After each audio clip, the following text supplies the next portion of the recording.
Hi friends, कसे आहात? स्वागत आहे तुमचं किचन क्वीन वसुंधरामध्ये. आज आपण आपल्या चॅनलवर पाहणार आहोत श्रावण स्पेशल पारंपरिक नैवेद्याचा एक पदार्थ, तो म्हणजे पुरणाची कडबू किंवा पुरण असलेली करंजी.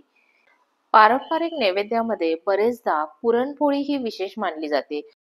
पुरणपोळी बनवण्याची रेसिपी ही थोडीशी किचकट असते, त्यामुळं त्याला एक पर्याय म्हणून हे पुरणाचे कडबू बनवले तरी तो नैवेद्य आहे तो ग्राह्य धरला जातो.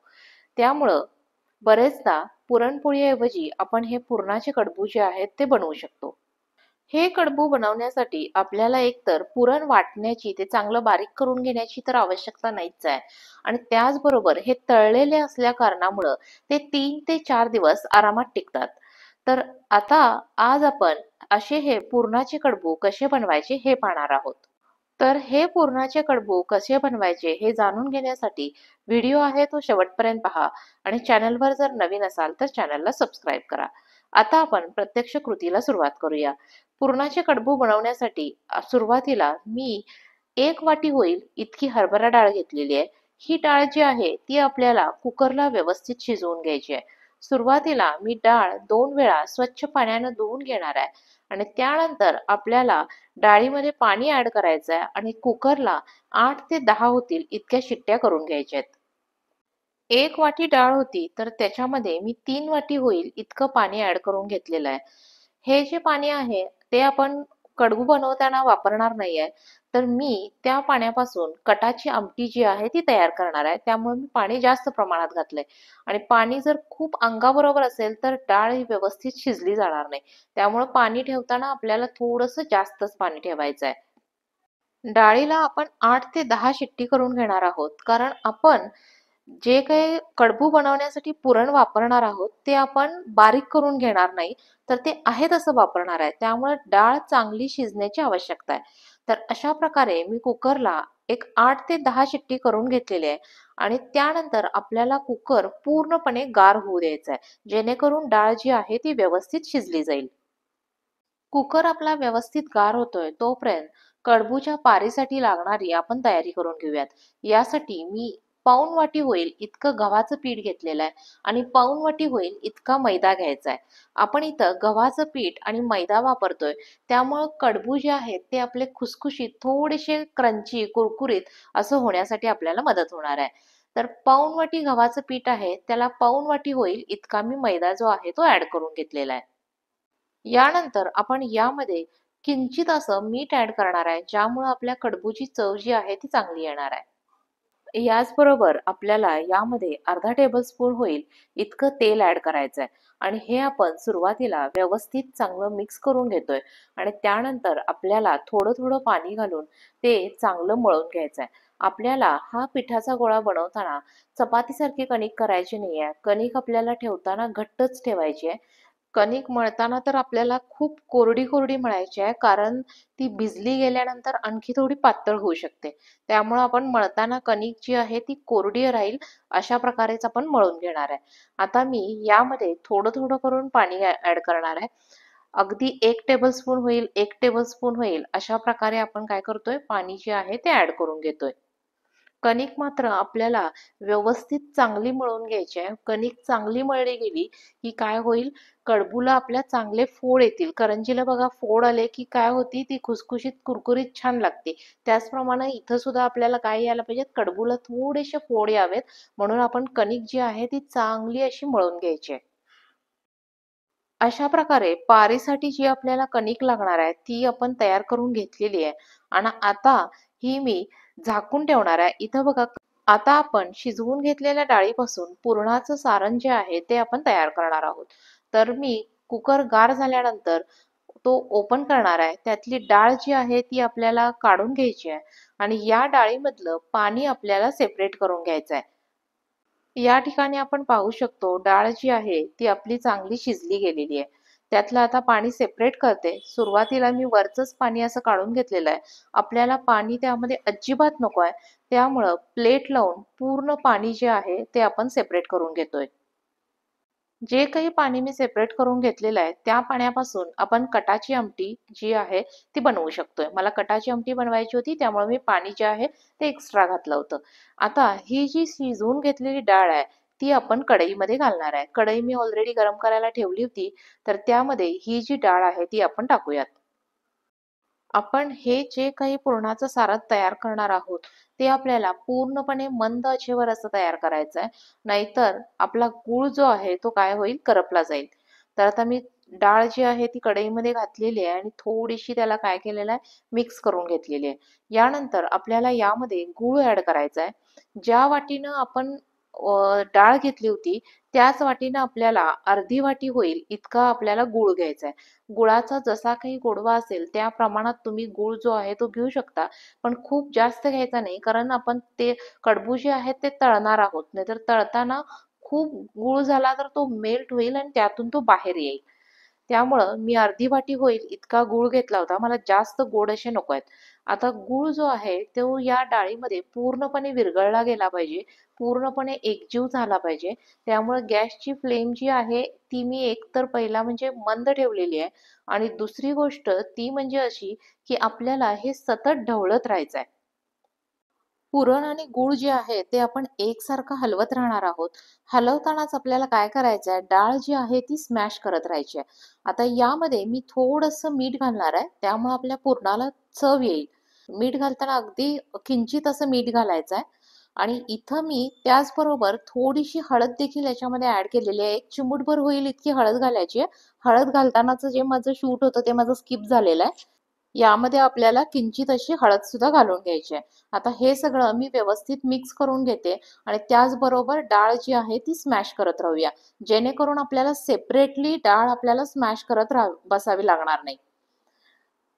आज आपण कडबूची रेसिपी पाहतोय, तर अशाच माझ्या इतर रेसिपी सुद्धा चॅनलवर ऑलरेडी अपलोडेड आहेत. काहींची लिंक मी डिस्क्रिप्शन बॉक्समध्ये दिलेली आहे.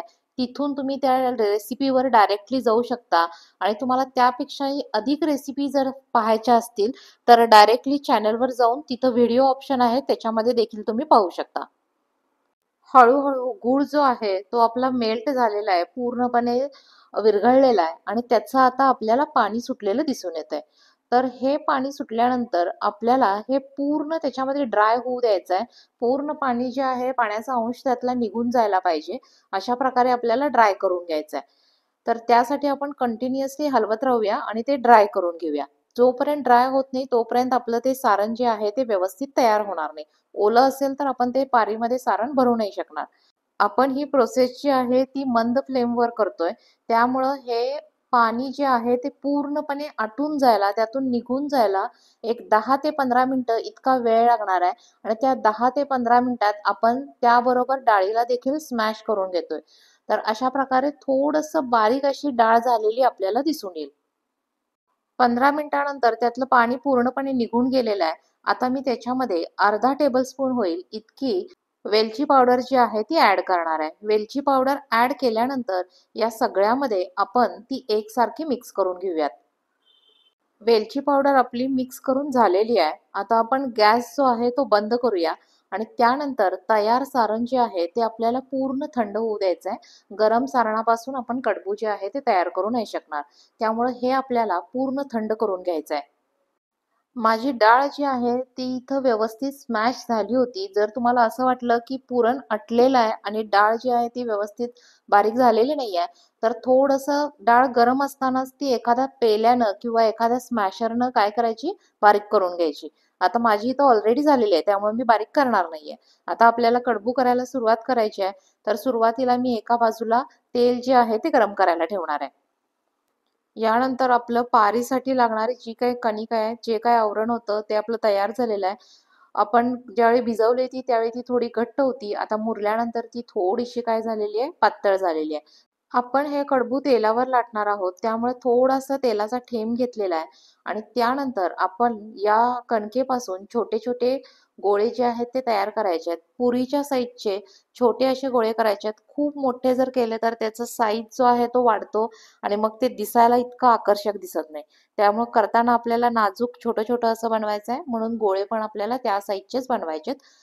पारी लाटल्यानंतर ती खूप पातळ होणार नाही किंवा खूप जाड होणार नाही. मीडियम साईजला आपल्याला पारी जी आहे ती लाटून घ्यायची आहे.